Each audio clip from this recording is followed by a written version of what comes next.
Matthieu. On s'attend au Seigneur ce matin pour une réunion de puissance. Je vais vous parler ce matin.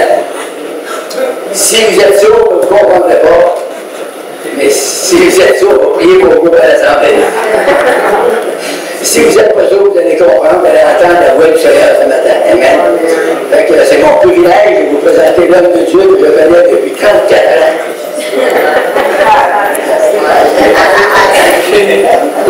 C'est un homme vraiment un vrai.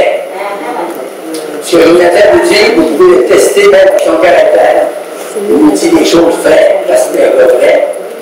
Il va nous parler sur la puissance de Dieu ce matin. Je ne sais pas s'il va nous dire, mais je sais qu'il va nous apporter quelque chose de bon. Même ça fait 60 ans que je prêche la Bible, toutes les fois qu'il prêche, il m'édifie. Quand c'est lui, j'y vais. Côté de Jonathan. Alors, on présente l'évangéliste Jonathan Bouchard de Matthieu.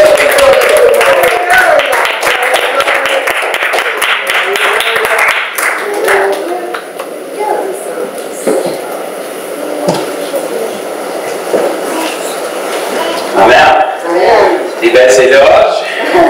On va mettre la pression. C'était pas arrangé, mais c'est écrit passion. Je pense qu'elle peut devoir être passionnée. Soyez bénis, je suis content d'être avec vous. J'espère que vous l'êtes aussi. Si vous ne l'êtes pas, vous êtes pris avec moi de toute façon. On va voir où il y allait. Je vais rendre gloire à Dieu en commençant, si ça convient avec vous. Oui, merveilleux. Donc, Jésus est toujours vivant, bien à l'œuvre au Québec. Et puis, on a eu une belle rencontre cette semaine. Lundi dernier, on était à la plage de Coansville. Ça fait presque un mois qu'on est là. C'était un nouveau terrain pour nous. On n'était jamais allé évangéliser là encore depuis toutes les années déjà qu'on évangélise. Puis, on s'est rendu là avec... Joanie est avec nous, Joanie Prince, ceux qui la connaissent, j'espère que vous la connaissez. Puis on avait deux frères avec nous, mon épouse, ma petite fille qui ne prie pas encore pour les malades, mais ça ne sera pas tardé. Puis c'est ça, au lac, on a rencontré un agent de sécurité qui était là. Puis c'était un agent de sécurité d'une agence de Montréal. Puis bon, il l'avait envoyé à Coansville à la plage. Fait qu'il s'ennuyait un petit peu parce qu'il était habitué de faire la sécurité dans des clubs assez intenses de Montréal. Donc on a profité pour aller jaser avec lui. Puis il s'avère que c'était une rencontre que Dieu avait orchestrée. Parce que Dieu fait ça des fois, non? Souvent même. Si on décide de y aller, ben Dieu décide qu'il nous appuie. Et puis on a rencontré cet homme-là qui s'appelait Nixon, environ 6 pieds 4, peut-être 250 livres, je ne sais pas, un doorman. Et puis, bon, en commençant à jaser avec lui, il nous a expliqué que les agents de sécurité, leur problème majeur, c'était qu'ils avaient tous des douleurs d'épaule parce qu'ils sont toujours debout, les bras croisés à attendre, donc ils viennent tous ankylosés dans les épaules, puis il y avait des problèmes là. Et puis, bon, sans trop savoir qu'est-ce qu'on faisait, il a accepté de nous laisser travailler sur lui parce qu'il nous a dit, d'habitude, il y a juste des chiro, des gens spécialisés qui peuvent me toucher, mais ça m'intrigue un petit peu ce que vous faites, fait que je vais accepter. De toute façon, avec la grandeur qu'il y avait, il aurait pu se défendre, on y avait fait mal. Et puis, on a vérifié sa longueur de bras, puis généralement, les gens qui ont des problèmes au cou ont des accès dans leurs bras, et puis il y avait à peu près un pouce de différence dans ses bras, et en dedans d'1 minute, son bras était allongé, puis on a filmé devant lui pour lui montrer par après, donc là, ça a commencé à piquer sa curiosité. Il s'est ouvert à nous davantage pour nous dire qu'il y avait des problèmes de dos souvent, donc on l'a assis sur une table qui était là près, puis on a fait la même chose avec ses jambes, son dos a été guéri, ses jambes ont allongé, se sont égalisées, et puis ça a ouvert la conversation à partir de là.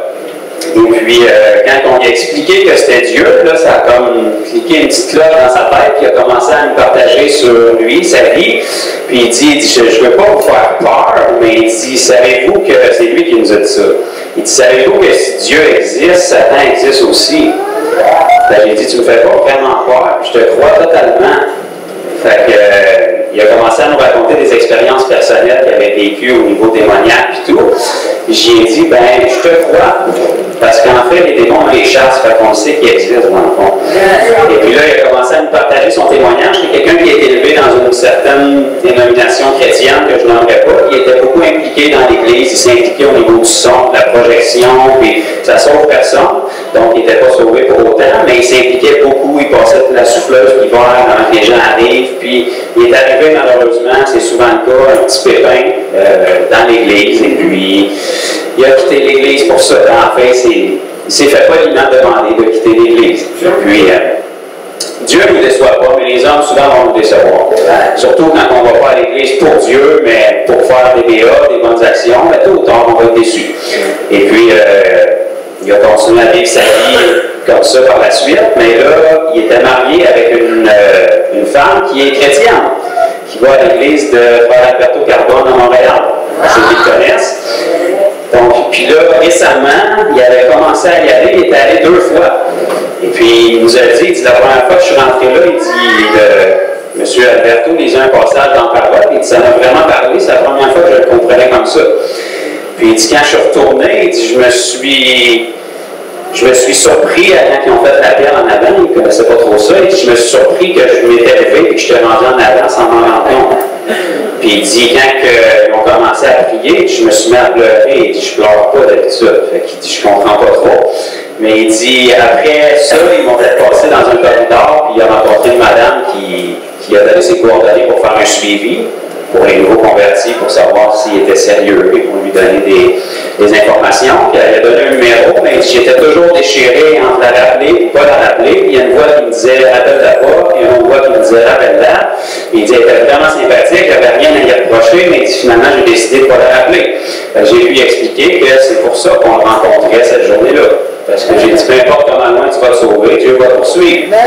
Et puis, ça a engagé la conversation, on a partagé le message de l'Évangile, il était un petit peu sans mots. Et puis, quand j'ai dû quitter la plage à 4h30, 5h environ, qui devait être. J'ai dit, Nixon, j'ai dit, je peux te serrer dans mes bras parce que j'ai dit, t'es à une décision près de devenir mon frère d'une autre mère. Fait que je l'ai serré dans mes bras. Il m'a dit, il faut vraiment que je change ma vie, il faut que je change. Puis je l'ai laissé entre les mains des frères qui étaient avec nous. Puis on a quitté, puis dans la soirée, j'ai reçu le message, on a quitté le lac à 7h et Nixon s'est converti. Alléluia! Donc, c'est un homme de plus qui a été guéri, touché, qui a entendu le message et qui s'est donné à Jésus simplement parce qu'on était là et qu'on a fait ce qu'on devait faire. Chacun d'entre nous, on a toute la possibilité d'être là. Il faut juste, genre, être là. On y va, là. Trouvez un endroit, allez-y, puis faites ce que Dieu vous demande de faire. Amen. Donc, gloire à Dieu. Puis, j'ai reçu aussi un petit texto, je crois, cette nuit, de mon frère Denis qui est là, semble-t-il, que Jésus guérit la nuit parce que l'employé de Tim Horton a été guéri cette nuit, c'est ça? Gloire à Dieu, Jésus ne dormait pas cette nuit, il était à l'heure. C'est non. Denis ne dormait pas. Il avait dit veiller et prier, donc Denis veillait et priait. Et puis, je ne sais pas exactement ce qui s'est passé, mais elle a été guérie de ses genoux, son copain était là avec elle. Lui, il a été touché de ça, voir sa blonde guérie. C'est déjà bien. C'est pas tous les copains qui sont heureux de ça, mais ça devrait. Donc, gloire à Dieu pour qu'est-ce qu'il fait. Puis, il ne fait pas de distinction, exception de personne. Comme ce que je viens de vous raconter au lac lundi, ben, on a tous fait notre bout de chemin. Il y a déjà des gens qui avaient semé dans sa vie. On peut dire peut-être que Frère Alberto et son équipe étaient venus arroser, puis nous, on a juste récolté, dans le fond, sur ce qui avait déjà été fait. Parce que celui qui sème, celui qui arrose, celui qui récolte, il n'y a pas de différence. On travaille tous pour le même royaume, pour le même but, puis on travaille en équipe. Amen. Ce qu'on veut, c'est que les gens soient sauvés. On ne peut malheureusement pas les sauver, donc on peut arranger la rencontre pour mettre ça tellement extraordinaire qu'ils soient éclatés par l'amour de Dieu. Donc, tôt ou tard, il va falloir qu'il plie. Amen. Donc, avant d'aller dans la parole, on va juste prier. Peut-être que Dieu serait intéressé de nous dire des choses, puisqu'on va lire dans sa parole. Donc, si c'est sa parole et qu'il ne change pas, ça se peut qu'il veuille qu'on comprenne des choses dans cette parole-là. Donc, Père, on va juste te rendre gloire ce matin pour ce qui va être fait, ce qui va être annoncé.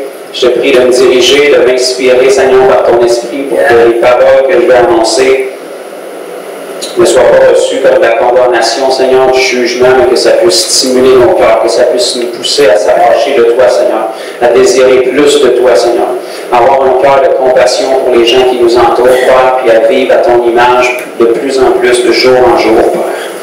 Je te prie dans le nom de Jésus de faire ton œuvre ici ce matin. de garder toutes les pensées captives, Seigneur, que toute distraction, que tout mauvais esprit qui pourrait vouloir amener un assoupissement sur les gens puisse être lié maintenant dans le nom de Jésus, que les cœurs soient ouverts, que les oreilles soient des oreilles de disciples et que le message porte du fruit dans nos vies, au nom de Jésus. Amen. Ok, c'est parti. On va ouvrir ensemble dans Romains, chapitre 14, versets 7 et 8. En effet, nul ne vit pour lui-même et nul ne meurt pour lui-même. Car si nous vivons pour qui? Seigneur. OK. Y a-t-il d'autres options d'écrire ou c'est la seule? La seule. OK. Si nous mourons pour qui? Seigneur. Pour le Seigneur.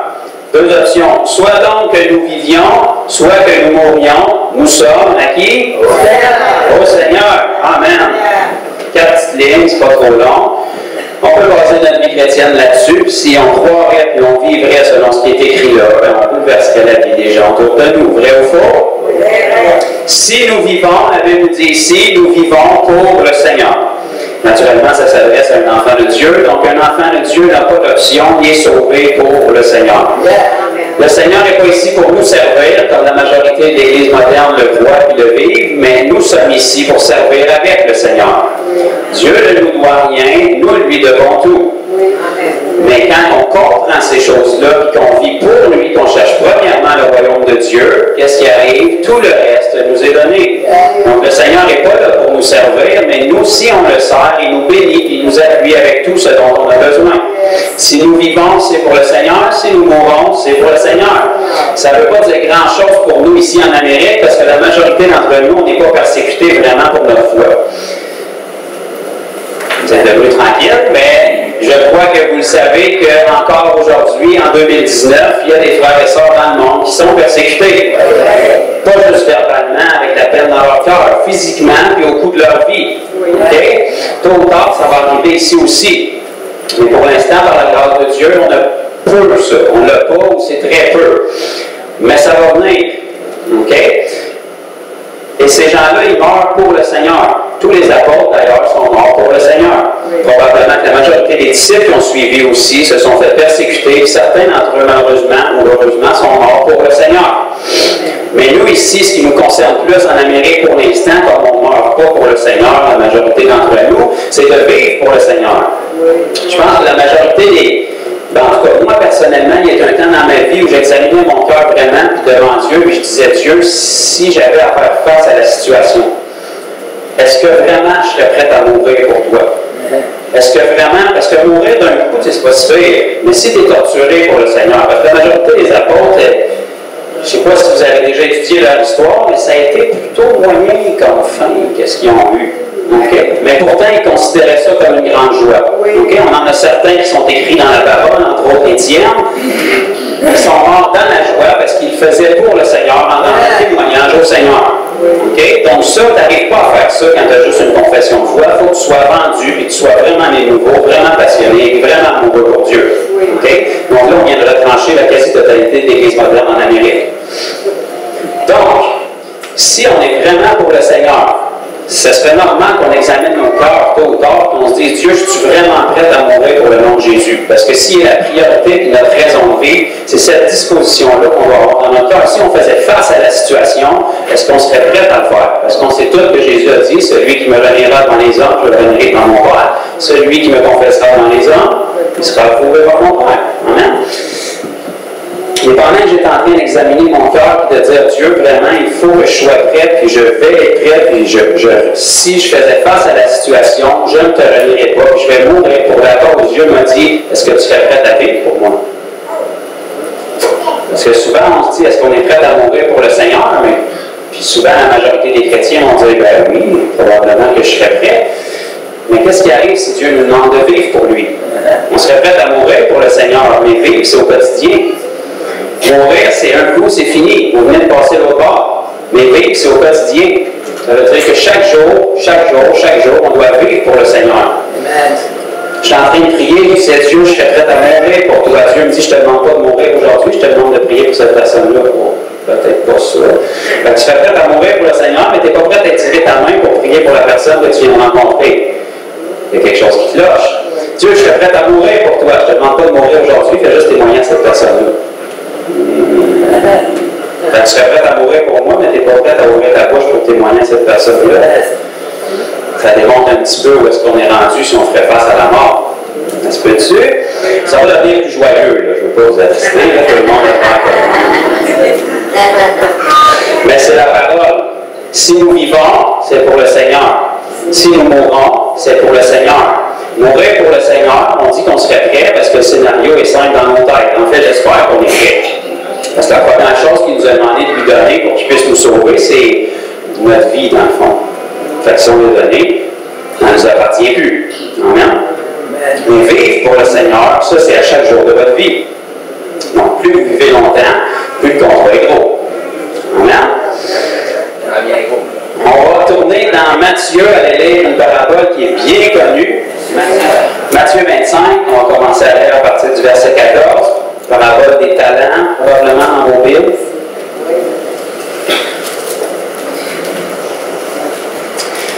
C'est un bel exemple de ce que c'est de vivre pour le Seigneur ici. On va lire à partir du verset 14. C'est Jésus qui parlait, donc on n'a pas le choix d'écouter, même si on n'est pas d'accord, c'est ça quand même. Il en sera comme d'un homme qui, partant pour un voyage, appela ses serviteurs et leur remit ses biens. Il donna 5 talents à l'un, 2 à l'autre et 1 au troisième, à chacun selon sa capacité. Et il partit. Jusque-là, est-ce que c'est clair? C'est 5, 2, 1.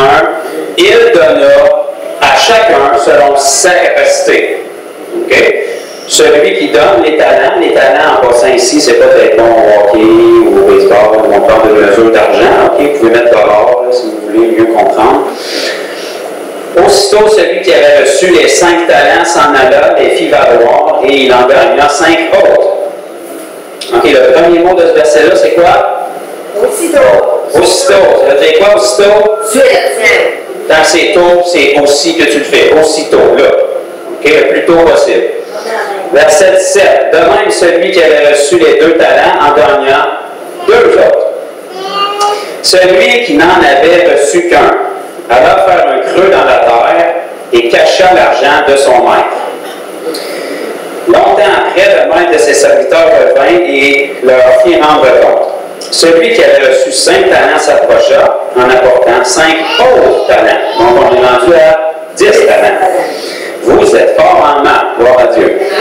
Et il dit, Seigneur, tu m'as remis 5 talents, voici j'en ai gagné 5 autres.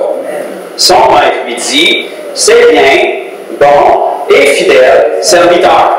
J'en ai donné 5, tu m'en as fait 5 de plus, ça en fait 10, bon et fidèle serviteur. On continue. Son maître lui dit, c'est bien, bon et fidèle serviteur, tu as été fidèle en peu de choses, verset 21, je te confierai beaucoup. Entre dans la joie de ton maître. Verset 22. Celui qui avait reçu 2 talents s'approcha aussi et dit, Seigneur, tu m'as remis 2 talents, voici, j'en ai gagné 2 autres. Donc, on est rendu à 4. Son maître lui dit, c'est bien, bon et fidèle serviteur. J'en ai donné 2, je m'en ramène 2 de plus, ça fait 4, bon et fidèle serviteur. Son maître lui dit, c'est bien, bon et fidèle serviteur, tu as été fidèle en peu de choses, je te confierai beaucoup. Entre dans la joie de ton maître. Verset 24, on s'approche du but, là, ça commence à se corser. Celui qui n'avait reçu qu'un talent s'approcha ensuite et il dit, Seigneur, je savais que tu es un homme dur, qui moissonne où tu n'as pas semé et qui amasse où tu n'as pas vanné. J'ai eu peur, je suis allé cacher ton talent dans la terre. Voici, prends ce qui est à toi. Donc, le talent qu'il avait reçu, il lui a redonné comme il l'avait reçu. Son maître lui répondit, serviteur méchant et paresseux. Tu savais que je moissonne où je n'ai pas semé et que j'amasse où je n'ai pas vanné. Il te fallait donc remettre mon argent au banquier et à mon retour, j'aurais retiré ce qui est à moi avec intérêt. Ôtez-lui donc le talent et donnez-le à celui qui a 10 talents.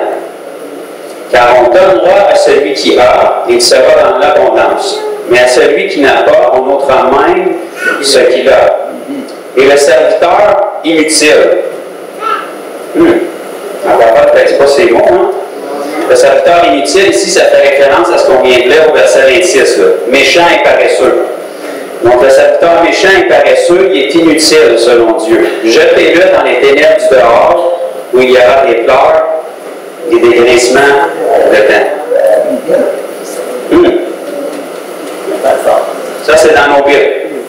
Et c'est le Jésus qui nous a sauvés qui le dit. Puis forcément, il le dit dans l'amour parce qu'il est mort d'amour pour nous.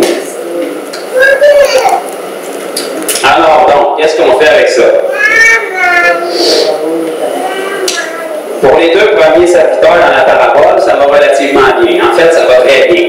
Okay? Parce qu'ils se sont fait confier peu de choses, mais de choses plus grandes vont leur être confiées en récompense. Remarquez qu'ici, Dieu les bénit, non pas pour ce qu'il leur a donné, mais pour ce qu'ils ont rapporté. Est-ce qu'on a saisi ça? Celui qui a reçu 5 talents n'a pas été béni pour ses 5 talents, parce qu'il avait pour ce qu'il avait reçu de Dieu. Parce qu'on se rappelle qu'au début du passage, ça nous disait que Dieu a distribué les talents à chacun selon leur capacité. À chacun.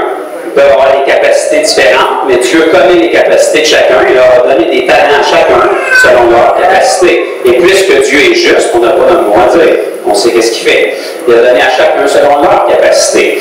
Mais quand ils ont rencontré leur maître à nouveau et qu'ils ont reçu leur bénédiction, la bénédiction n'a pas été donnée selon ce qu'ils avaient reçu, mais selon ce qu'ils ont produit avec ce qu'ils avaient reçu.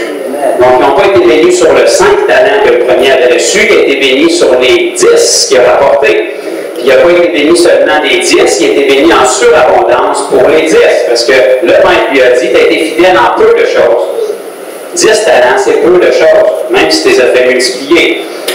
Donc, entre dans la joie de ton maître, bon et fidèle serviteur, parce que tu as beaucoup plus en réserve, parce que tu as été fidèle avec peu de choses. Qu'est-ce que ça veut dire être fidèle? Multiplier ce que tu avais reçu. C'est tout ça que ça veut dire. Dans le 5, dans le 5 de plus, une genre de multiplication. Si tu veux dire que tu as une addition de 100% fois 5, on peut tomber dans les mathématiques, mais ça ne m'intéresse pas tellement. Celui, il en avait reçu 2, il en a ramené 2 autres. Donc, il a multiplié ce qu'il avait reçu selon sa capacité. Il a été bon et fidèle aussi. Donc, d'être bon et fidèle pour la majorité des chrétiens, c'est de survivre jusqu'à la fin.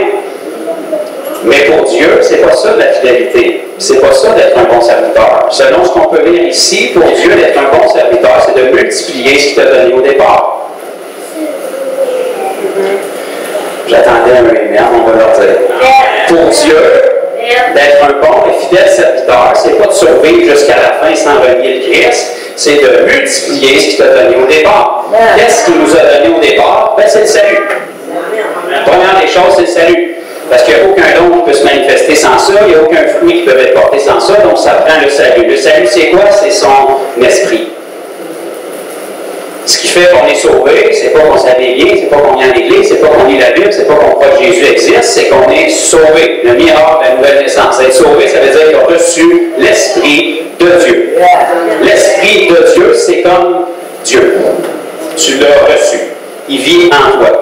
Le même Esprit qui a ressuscité Christ d'entre les morts habite en nous. Car cette promesse est pour vous, pour vos enfants, en aussi grand nombre que le Seigneur Dieu les appellera. Vous recevrez le don du Saint-Esprit. Ce qui fait qu'on est sauvé, c'est qu'on reçoit le Saint-Esprit. Donc, le premier dépôt, le premier talent, le premier don que Dieu nous a donné, c'est le Saint-Esprit. Maintenant, il l'a mis en nous et sur nous. Mais la Bible nous dit que notre corps est le temple du Saint-Esprit. Est-ce que c'est vrai? Avez-vous déjà vu ça dans vos Bibles? Notre corps est le temple du Saint-Esprit. Maintenant, est-ce qu'il y en a qui savent comment votre corps est fait? Comment est-ce que Dieu a fait votre corps au départ? C'est mon recul dans la Genèse, là. Il vous a façonné avec quoi? Genre de la terre, poussière, un genre d'argile, il a fait tomber le rosé, il vous a moulé, puis il a soufflé le souffle de vie en vous. OK, ça n'a pas l'air super impressionnant de même, vous essayerez d'en faire un humain comme ça, c'est quand même quelque chose.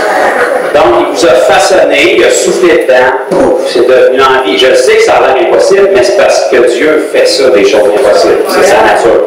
Fait que si vous ne le comprenez pas, c'est normal. Il est au-dessus de votre cerveau. Donc, il nous a créés comme ça. La Bible nous dit qu'on est des bases de terre, on est des bases d'argile. Donc, quelle différence est-ce qu'il y a entre le serviteur méchant et paresseux qui va cacher le don de Dieu dans la terre en attendant le retour de son maître, Puis un croyant, qui se dit croyant, qui va cacher le don de Dieu dans la terre, qui est son vase de terre, en attendant le retour de son maître. Pas de grande différence. Je ne sais pas si c'est moi qui creuse trop creux dans les Écritures ou ça se pouvait que Dieu pense à ça en écrivant cette parabole-là, mais si notre corps est un vase de terre et que l'Esprit est le don qu'il nous a donné, si on cache l'Esprit en nous et qu'on ne donne pas à personne en attendant son retour, ça semble être un serviteur méchant, paresseux et inutile. Parce que selon la parole, celui qui est un bon et fidèle serviteur, c'est celui qui va prendre le talent que Dieu lui a donné, ou les 2 talents, les 3 talents, les 4 talents, peu importe comment, ce qu'il en a donné, puis qui va les faire multiplier. Donc le talent que Dieu nous donne, tous les talents, tous les dons que Dieu nous donne, ils viennent de son esprit. Sans l'esprit, il n'y a rien à faire. On produit les fruits de l'esprit. On marche dans les dons du Saint-Esprit. Donc, de multiplier ce que Dieu nous a donné, c'est de marcher selon l'Esprit, c'est d'opérer dans les dons, c'est de produire les fruits de l'Esprit. Pas pour être des superstars, des super évangélistes, des super chrétiens, pour être un chrétien normal. Un bon et fidèle serviteur qui fait juste ce que son maître lui a demandé, qui multiplie ce que Dieu lui a donné. Dieu t'a donné le Saint-Esprit à l'intérieur duquel il y a 9 dons, à l'intérieur duquel il y a 9 fruits de l'Esprit. Je ne sais pas si vous avez déjà vu ça dans vos Bibles. Il y a des fruits de l'esprit, l'amour, la joie, la paix, la patience, la bonté, la bienveillance, la fidélité, la maîtrise de soi, la douceur. Remarquez que c'est écrit la maîtrise de soi. Ce n'est pas écrit que Dieu va vous maîtriser. Il nous a donné la capacité de se maîtriser. De dire comme excuse, oui, mais moi j'ai un comportement explosif, ça ne fonctionne pas devant Dieu. Dieu dit qu'il t'a donné, si tu es sauvé, la capacité de te maîtriser. Donc, il ne te maîtrisera pas. Il t'a donné la capacité de te maîtriser. Amen. Donc, tous ces dons du Saint-Esprit et les fruits du Saint-Esprit, ils viennent du Saint-Esprit. Donc, se multiplier, puis de multiplier les talents que Dieu nous a donnés selon la parole, c'est de multiplier ces choses-là, afin que ça touche les autres. Parce que Dieu voit tout ce qu'on fait. Okay? Ce n'est pas pour lui qu'on fait ces choses-là, c'est pour les gens qui regardent nos vies. Il y a une multitude de personnes qui sont témoins de nos vies au ciel. La Bible nous dit qu'on est entouré d'une si grande nuée de témoins, ceux qui nous ont précédés. Okay? Ils ont fait une partie du travail, puis maintenant ils ne peuvent plus le faire, mais ils sont témoins de nos vies, et ils espèrent que nous on va poursuivre le travail. Comme j'ai dit dans le témoignage en commençant, un sème, l'autre arrose, l'autre récolte. Mais si en cours de route, l'Église arrête de faire son travail, bien, tous ceux qui nous ont précédés ont travaillé pour rien. Parce que le message ne se rend pas jusqu'à la fin des temps, la puissance ne se rend pas jusqu'à la fin des temps. Tant que le maître n'est pas de retour, le maître, dans le fond, là, je vais démystifier ça, c'est Jésus. Puis le maître qui est de retour, c'est que Jésus il va revenir. Je sais que c'est plus populaire parce que ça nous implique à vivre saintement, ça implique qu'il va y avoir un jugement, mais c'est encore dans la Bible. Dans le fond, Jésus revient avec sa rétribution. Il va avoir ses enfants, puis ceux qui l'ont rejeté. Donc, il y a 2 groupes. Puis ces enfants, c'est pas nécessairement tout le monde qui vient à l'Église ou qui ont le poisson sur leur auto ou qui disent qu'ils sont chrétiens. Ou, selon la parole de Dieu, un enfant de Dieu, c'est un bon et fidèle serviteur qui multiplie ce que son maître lui a donné. Ça ressemble à ça qu'on vient de lire? Le don que Dieu nous a donné, qui est le salut, à l'intérieur duquel sont tous les dons, sont tous les fruits de l'Esprit, puis à l'intérieur duquel aussi est caché le message de l'Évangile, doit être multiplié. Comment est-ce qu'on multiplie? Ben, c'est pas compliqué. Tu as reçu le don de guérir les malades, tu guéris les malades. À chaque malade qui est guéri, tu viens multiplier quelque chose que tu as reçu. Tu as reçu l'autorité sur les démons. À chaque démon que tu sers, que tu chasses, tu viens multiplier le don de la puissance du Saint-Esprit que tu as reçu qui te donne l'autorité sur les démons. Tu as reçu le message de l'Évangile. En fait, si tu es sauvé, tu as reçu le message de l'Évangile. Il faut que tu l'aies reçu de près ou de loin, sinon tu n'aurais pas pu être sauvé. La Bible nous dit que c'est la puissance pour le salut de quiconque croit. Donc, si tu es sauvé, il a fallu que tu entendes l'Évangile quelque part, puis que tu y crois, puis que tu te repentes, puis que tu donnes ta vie à Jésus, puis que tu sois baptisé, puis que tu deviennes un enfant de Dieu. Donc, à l'intérieur du Saint-Esprit qui t'a été donné, repose le message de l'Évangile. Donc, à chaque fois que tu apportes le message de l'Évangile à quelqu'un, tu multiplies quelque chose que tu as reçu. Peu importe la réponse que cette personne-là va avoir face au message, ça, c'est pas votre problème ni le mien. Jésus annonçait le message parfaitement bien, puisqu'il était parfait. Pourtant, il y en a qui le rejetaient. Donc, la réponse des gens face au message ne détermine pas la qualité avec laquelle vous l'avez annoncé nécessairement. Sinon, le ministère de Jésus aurait été un grave échec. Parce que tous les malades qu'il a guéris, tous les démons qu'il a chassés, tous les morts qu'il a ressuscités, toute la nourriture qu'il a multipliée, et le message de repentance qu'il a annoncé sans arrêt pendant 3 ans, il l'a amené à la croix et les gens l'ont rejeté. Mais pourtant, ce qu'il a semé a porté fruit. Parce qu'après la résurrection, ça a continué à bouleverser le monde. Parce que même si ses disciples, ses apôtres qui étaient là, étaient maltraités, torturés, puis tués, ils continuaient à annoncer le même message. Tu tues un chrétien, il y en a 2 autres qui sortent plus loin qui annoncent le même message. Tu ne peux pas tuer un chrétien, tu peux juste changer son adresse. Le message continue de circuler. La puissance continue d'agir. Les gens continuent à être guéris. C'est d'ailleurs pourquoi on s'appelle aujourd'hui chrétien. Parce que notre vraie identité, c'est des disciples de Jésus. Pourquoi on s'appelle chrétien? C'est parce qu'en quelque part en cours d'histoire, au début de l'Église, les disciples de Jésus vivaient tellement comme Jésus qu'ils se sont fait insulter avec le bon Jésus. Et ils ont appelé les petits Christ, les chrétiens, les imitateurs de Christ, parce qu'au début, c'était des disciples de Jésus. Vous allez lire dans vos Bibles que c'est à Antioche pour la première fois que les disciples furent appelés chrétiens. Si l'Église, si on se téléporterait dans le temps et qu'on ramènerait ces gens-là aujourd'hui, probablement qu'ils appelleraient personne chrétien. Parce que souvent, on ne voit pas Jésus dans la majorité des chrétiens. Parce que la raison pourquoi ils ont appelé chrétiens à cette époque-là, c'est parce qu'ils prêchaient le même message que Jésus, ils guérissaient les malades comme Jésus, ils chassaient les démons comme Jésus, ils ressuscitaient les morts comme Jésus, ils faisaient des miracles comme Jésus. Pourtant, aujourd'hui, l'Église a 1001 excuses à pourquoi ces choses-là ne peuvent plus se produire. Mais ils disent être sauvés par le même Jésus en attendant le retour du même Jésus. Fait qu'il y a quelque chose qui ne marche pas. Amen.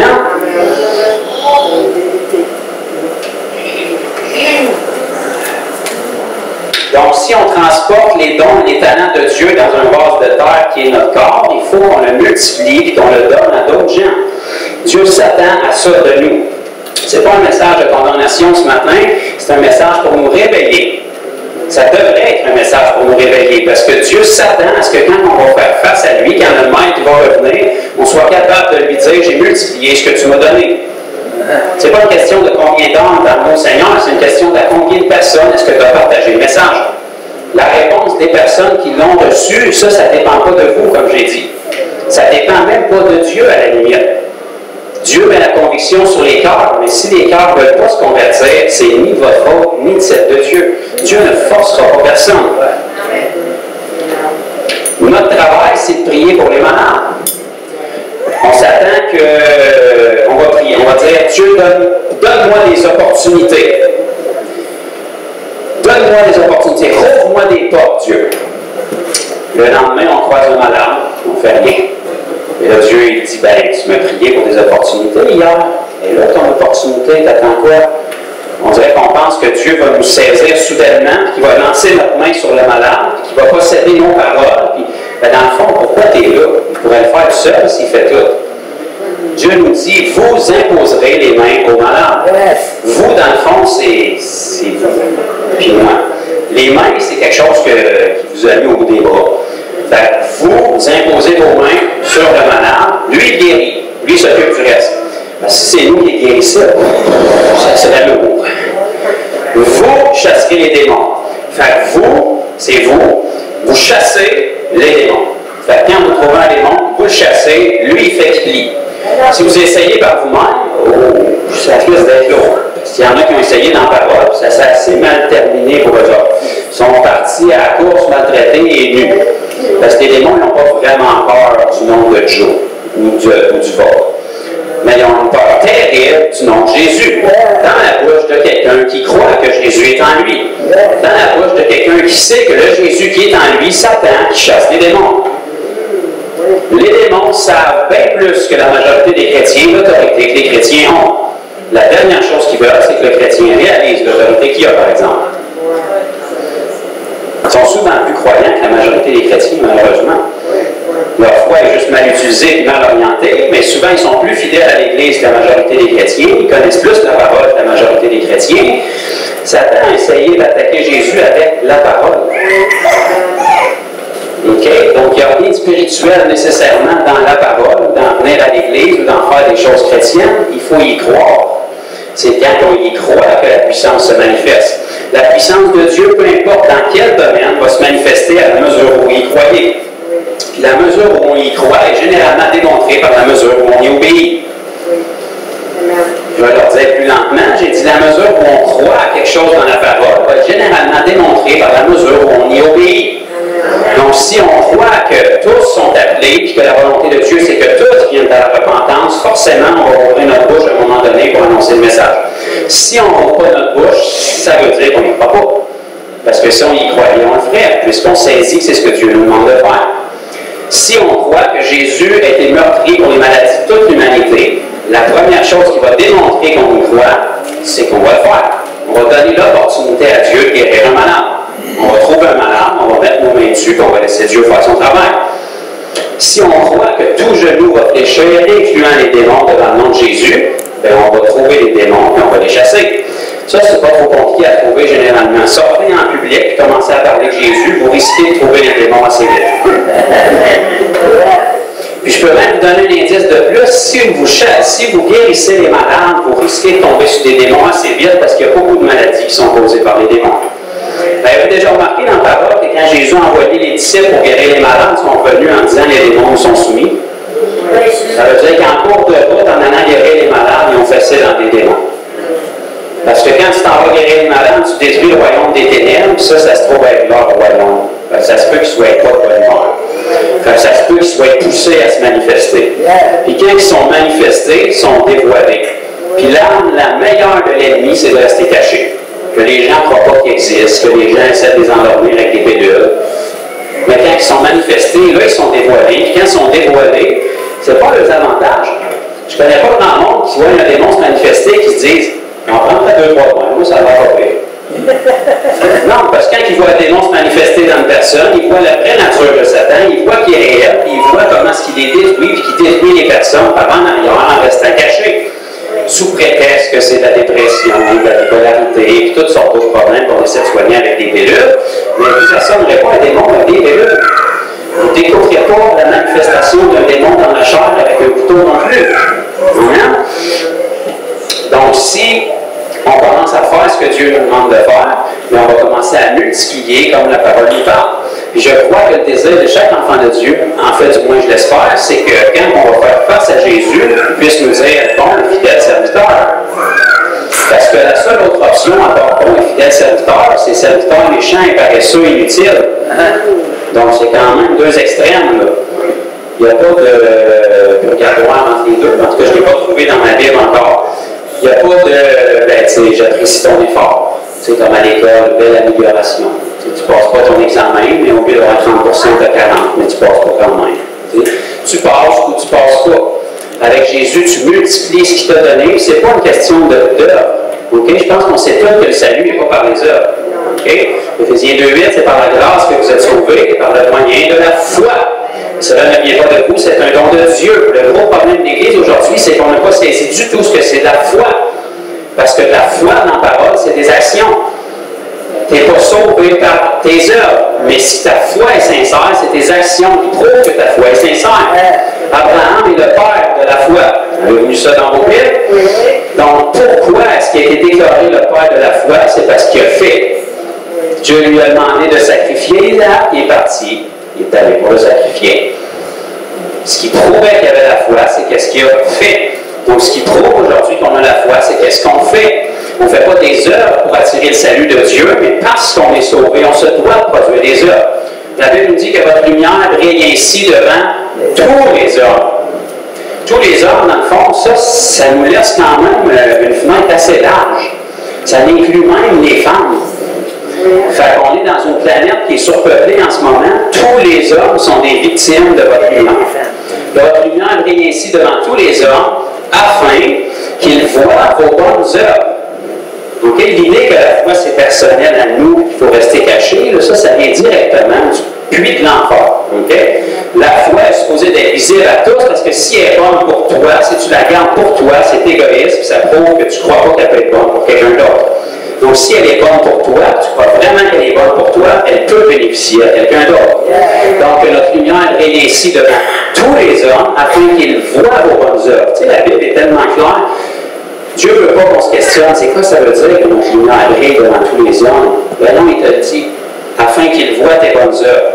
faites les bonnes œuvres. Si tu te questionnes, c'est quoi tes bonnes œuvres? Mais c'est pas compliqué. La Bible nous dit, afin qu'il voie vos bonnes œuvres et qu'il glorifie votre Père qui est dans les cieux.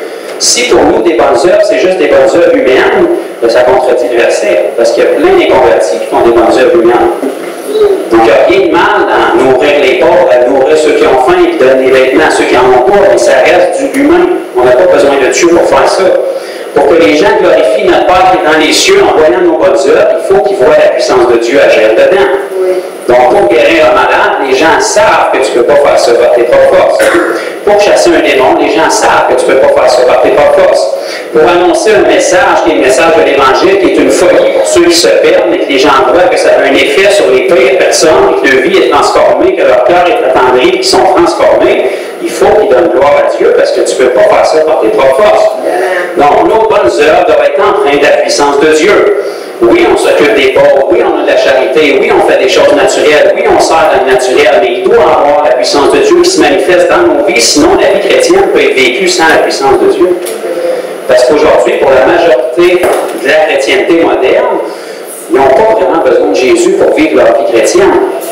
Tout est programmé, tout est organisé, puis tout se fait dans le naturel. Donc, même si le Saint-Esprit disparaissait de la terre demain matin, probablement que la majorité des gens s'en rendraient même pas compte, que les activités continueraient. Mais si ton Église, si ta vie dépend de la puissance de Dieu, et que tu as absolument besoin de Jésus pour survivre, ben là, ta vie va être différente. Les apôtres en parole dépendaient de la puissance de Dieu. C'est pour ça que la Bible nous met en garde. Prenez garde. Lorsque vous allez manger, à vous assiéter et avoir des belles maisons, de commencer à dépendre de ces choses-là plutôt que de dépendre de Dieu.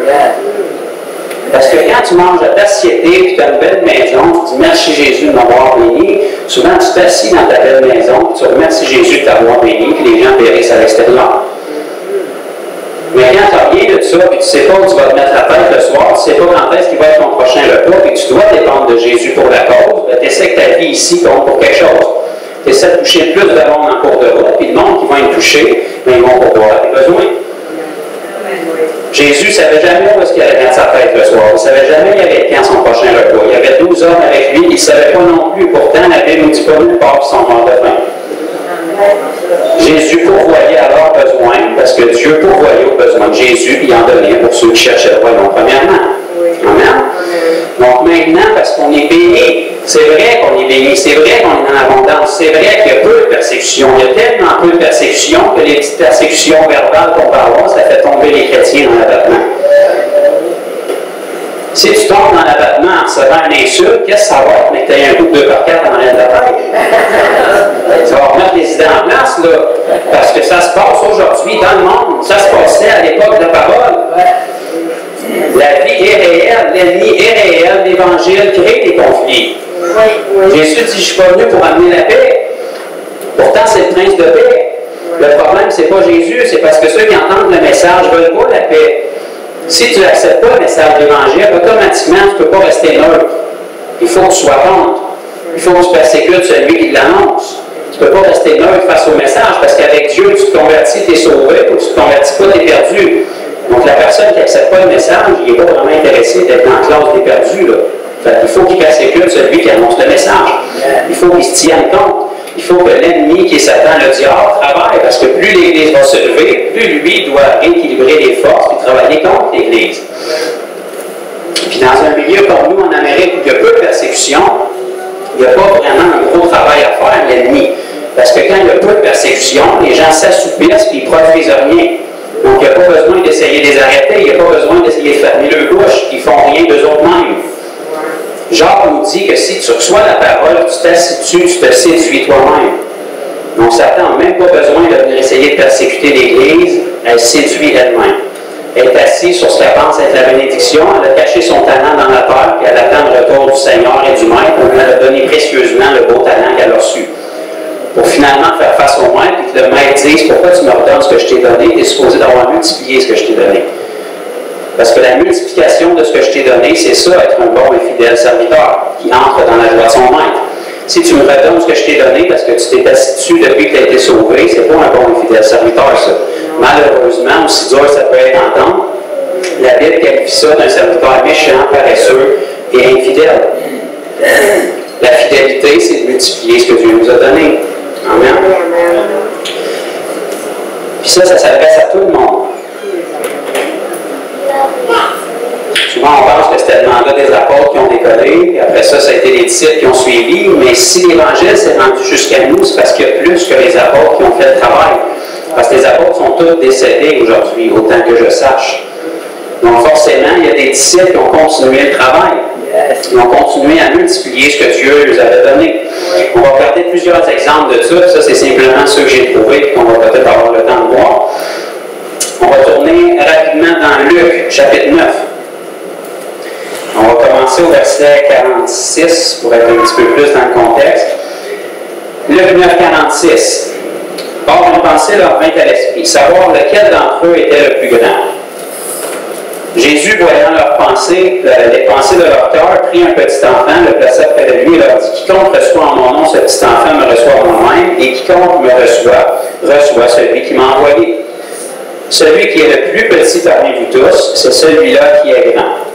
Jean prit la parole et dit, Maître, nous avons vu un homme qui chasse les démons en ton nom, et nous l'en avons empêché parce qu'il ne nous suit pas. Verset 50, Jésus a dit, ne l'empêchez pas, lui répondit Jésus, car qui n'est pas contre nous est pour nous. Donc ici, on a quelqu'un, souvent on essaie d'éviter ce verset-là, on dirait, parce que ça nous confond un peu, mais il n'était même pas parmi les 12, puis la Bible nous dit qu'il chassait les démons dans le nom de Jésus. Remarquez ici que Jean ne dit pas, nous avons vu un homme qui essayait de chasser les démons en ton nom. Jean dit, nous avons vu un homme qui les chassait en ton nom. Pourtant, il ne faisait même pas partie des 12. Il n'était pas sous l'enseignement de Jésus. Il avait saisi, probablement qu'il avait vu Jésus chasser un démon, et il s'était dit, cet homme-là a une autorité pour chasser les démons. Cette autorité-là ne peut pas venir de lui, donc il faut qu'elle vienne d'un Dieu supérieur à lui, qui agit par lui. Donc si le nom de Jésus a l'autorité sur les démons, moi je ne veux pas laisser les démons détruire les gens, je vais prendre cette autorité-là et je vais aller faire quelque chose avec. Même s'il n'y avait pas l'onction du disciple qui ne suivait pas Jésus, il faut se rappeler que tous les disciples qui suivaient Jésus durant sa vie n'étaient pas sauvés techniquement. Il n'y avait pas le Saint-Esprit en eux. Donc il n'y avait pas de différence entre les 12 qui suivaient Jésus étroitement et cet homme-là qu'on ne connaît même pas le nom. Pourtant, 2000 ans après, il est encore dans nos écrits, même si on ne connaît pas son nom, on sait qu'il a fait quelque chose avec le nom de Jésus parce qu'il croyait. Tournez avec moi dans Acte 8. Ça nous parle de mon ami Philippe. Philippe qui, en passant, n'était pas un des 12 non plus, ou plutôt des 11 quand Judas a quitté, puis qui a été remplacé par Matthieu. Il a commencé par être simplement quelqu'un qui servait dans l'Église pour aider. On sait plus tard qu'il y avait un ministère d'évangéliste, mais il a commencé par être simplement quelqu'un qui aidait dans l'Église, dans les rassemblements. On va lire à partir du verset 5. Ça nous dit, Philippe, étant descendu dans la ville de Samarie, il prêcha le Christ. C'est une bonne chose à faire. Quand tu trouves une ville, c'est bien de prêcher le Christ dans cette ville-là. Le verset 6 nous dit, les foules entières étaient attentives à ce que disait Philippe. Pourquoi il était attentive? Je suis content que vous en parliez, ça nous le dit ensuite. Lorsqu'elles apprirent et virent les miracles qu'il faisait. Comment l'effort est-ce qu'on fait aujourd'hui pour attirer l'attention des inconvertis, puis essayer qu'ils viennent à nos événements, essayer qu'ils viennent à l'Église, essayer qu'ils répètent notre prière, essayer qu'ils achètent nos chandails, essayer qu'ils deviennent membres. Mais pourtant, la Bible nous dit ici que les gens étaient attentifs à ce que disait Philippe parce qu'ils apprirent et virent ce qu'il faisait. Premièrement, ils l'ont appris. Pour l'apprendre, c'est pas le voir. S'ils l'ont appris, ils en ont entendu parler parce qu'il y a quelqu'un d'autre qui l'avait vu et la réputation s'est répandue. Okay? Ils l'ont appris, ça a piqué leur curiosité, puis après, ils sont allés voir. Ils ont appris et ils ont vu les miracles qu'il faisait. Et c'est pour ça qu'ils étaient attentifs à ce que Philippe avait à dire. Puis ça donne que ce que Philippe avait à dire, c'est prêcher le Christ qu'on vient de lire au verset précédent. Donc là, tu attires l'attention des gens qui ont besoin du Christ avec des miracles. Puis quand tu as besoin d'attention, tu leur prêches le Christ. Je pense que tu as le meilleur des mondes là, pour qu'ils soient sauvés. Ça se peut qu'ils ne le soient pas, mais ça va être leur décision. Mais s'ils ne le sont pas, je peux garantir qu'ils vont aller dire à quelqu'un qui ont vu des miracles, en tout cas. Fait que si eux ne sont pas, ils peuvent devenir les évangélistes pour amener d'autres mondes, puis parmi le monde qu'eux vont amener, certains de ceux-là vont être sauvés. Et on sait que ça a été le cas parce que si on continuerait à lire le chapitre, ce qu'on ne fera pas parce qu'on va manquer de temps, les gens se convertissaient, ils étaient baptisés. Les apôtres sont descendus en Samarie pour voir ce qui se passait, puis le baptême du Saint-Esprit est descendu sur eux parce que les gens avaient simplement été baptisés d'eau. Donc s'ils avaient été baptisés d'eau, c'est parce qu'ils s'étaient convertis. Amen. Donc, Philippe, là, ça nous dit simplement qu'il est rentré en Samarie, il a commencé à y prêcher le Christ, et il faisait des miracles. Qu'est-ce que vous diriez qu'on rentre à Granby, qu'on fasse des miracles en prêchant le Christ? Peut-être que les gens se déplaceraient parce qu'ils apprendraient, ils verraient des miracles, puis ils seraient un petit peu plus attentifs au message. Comme le monsieur qu'on a rencontré lundi, ça a quand même pas mal piqué sa curiosité de voir son bras et sa jambe allongée. Parce que c'est quand même pas tellement normal dans le naturel. C'est assez impossible. Moi, en tout cas, je ne suis pas capable de faire ça. Pourtant, Jésus en moi semble le faire assez facilement. Donc, parce que ça pique la curiosité de la personne, ça ouvre son cœur au message, et même s'il n'est pas d'accord avec tous les points du message qu'il va entendre, il est quand même sans mots. Parce que le message de Jésus que tu annonces, c'est le même Jésus qui vient d'allonger son bras, même s'il n'était pas d'accord. C'est le même Jésus qui vient d'allonger sa jambe ou de guérir, même s'il ne comprend pas. Donc, ça ouvre ses oreilles, ça ouvre les cœurs, ça brasse la terre du cœur des gens, ça nous donne une meilleure opportunité pour que la semence de l'Évangile qu'on met dans leur cœur puisse prendre racine. La puissance est dans l'Évangile. Les semences, il y en a beaucoup sur la planète. Mon frère Denis pourrait peut-être nous parler de ça, mais il y a beaucoup de semences. Mais tu sais, une semence, si tu la garoches sur le béton, même si c'est la meilleure semence de la planète, tu vas arroser longtemps avant qu'elle porte du fruit. OK? Donc, l'Évangile, même si c'est la semence qui est la plus puissante de la planète, si tu la garoches sur un cœur de roche et de béton, ça va prendre longtemps avant qu'elle puisse s'enraciner. Mais quand tu viens briser les cœurs de roc avec la puissance de Dieu, puis leur démontrer la puissance de Dieu, puis leur démontrer que le Jésus que tu dis qu'il est vivant, il peut encore prouver qu'il est vivant 2000 ans plus tard, là, tu viens de couper la majorité des discussions, tu viens de briser leur cœur de roc, puis quand tu viens mettre la semence, elle va descendre en terre. Puis tôt ou tard, elle va porter du fruit. Si ce n'est pas avec toi qu'elle emporte, Dieu va envoyer quelqu'un d'autre, un autre disciple, pour arroser plus tard. Si ce n'est pas avec cette personne-là qu'elle va l'emporter, Dieu va envoyer quelqu'un d'autre plus tard qui va venir récolter, ou est-ce que quelqu'un d'autre a arrosé et quelqu'un d'autre a semé. Mais pour ça, il a fallu que tu sèmes un jour. Parce que si tu avais resté dans l'Église à prier nuit et jour pour que Dieu mette des semences, jamais que la semence aurait été mise, parce que la semence, il l'a mis dans toi et dans moi. La puissance pour stimuler les cœurs, briser le corps, puis faire les miracles, il l'a mis dans toi. Tu sais, Dieu serait capable de les faire tout seul, les miracles. Mais comme on est ses représentants sur terre, il faut qu'ils passent par nous pour donner une crédibilité à notre message. Amen. On tourne juste une page, on va aller dans Acte 9. Là, on a parlé d'un homme dans Luc qui ne suivait pas les disciples. On ne sait même pas son nom. Pourtant, il est dans Parabole, dans 2 des évangiles. On ne sait même pas son nom, mais on sait qu'il croyait assez dans le nom de Jésus pour faire quelque chose avec et que ça fonctionnait. Puis que Jésus semblait être d'accord avec ça parce que, tu sais, Jésus il était vraiment intelligent. Qu'est-ce qu'il disait? C'était généralement vraiment sage. C'est assez rare que tu vas faire un miracle dans le nom de Jésus et que dans ta prochaine phrase, tu vas mépriser Jésus. Généralement, si tu fais des miracles en son nom, peu importe si tes motifs sont bons ou mauvais, si tes motifs sont mauvais, tu vas perdre tes récompenses, c'est toi qui le fais. Mais n'en demeure pas moins que le nom de Jésus est glorifié pour autant. Le miracle est quand même là. La personne qui a bénéficié du miracle, elle n'en a rien à foutre des motifs de ton cœur. Ce qu'elle voulait, c'est d'avoir son miracle. Amen. Donc, je n'encourage pas les gens à avoir des mauvais motifs. On fait tout dans l'amour. Mais même si les motifs ne sont pas bons, la personne qui prie passe ses récompenses, mais la personne qui en bénéficie donne quand même gloire à Dieu. Amen. Dans Acte 9, c'est encore là. Amen. Il est encore là. Donc, Jésus n'a pas changé d'idée. À partir du verset 10, on parle d'un homme qui a amené l'apôtre Paul à l'Évangile. C'est quand même pas pire. Paul, il a quand même fait certaines choses pour le Seigneur, entre autres écrire le 3/4 de notre Nouveau Testament. Donc cet homme-là qui l'a amené au Seigneur, c'était un simple disciple. C'est ça que ça dit dans nos Bibles. Ça dit au chapitre 9, verset 10, « Or, il y avait à Damas un disciple nommé Ananias. » C'est ce qu'on sait sur le personnage. On n'entend pas parler avant, on n'en entend pas parler forcément après. On sait que son ministère, c'était disciple. Est-ce qu'il y en a de ça ici aujourd'hui, des disciples? 1, 2, 3, 4.